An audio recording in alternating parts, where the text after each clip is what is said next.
Парад!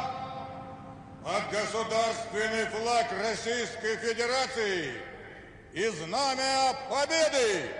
Смирно! Для встречи слева! Направо! Русија ја одбележа 80 годишнината од победата над нацистичка Германија во Втората светска војна со огромна воена парада на Црвениот плоштад во Москва, во присуство на претседателот Путин и странските гости.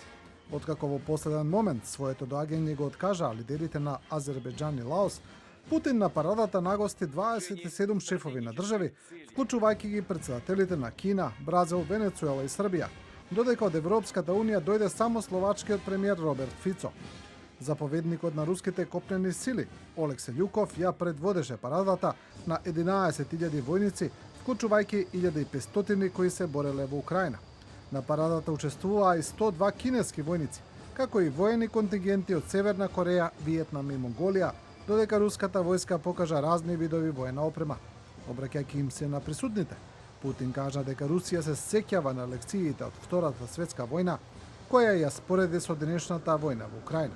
Россия была и будет несокрушимой преградой для нацизма. Русија беше и ќе остане неуништива бариера против нацизмот, русофобијата и антисемитизмот. Вистината и правдата се на наша страна.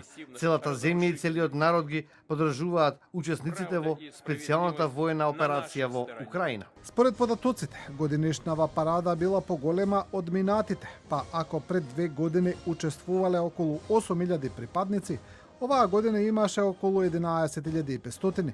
Парадата се одржува 4-та година во сенка на војната во Украина, а Путин нареди прекин на огнот од 8 до 10 мај за да обезбеди сигурни услови за одржување на парадата, бидејќи украинските дронови константно ја напаѓаат Москва.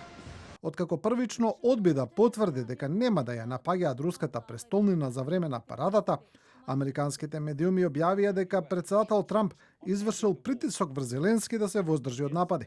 Сепак Украина, која се соочува со руска офанзива од 2022 година, ја обвини Русија дека напаѓа по целата фронтовска линија, посочувајќи на стотици прекршување на прекинот на огнот, што Москва го негира и вели дека само одговараат на украинските напади.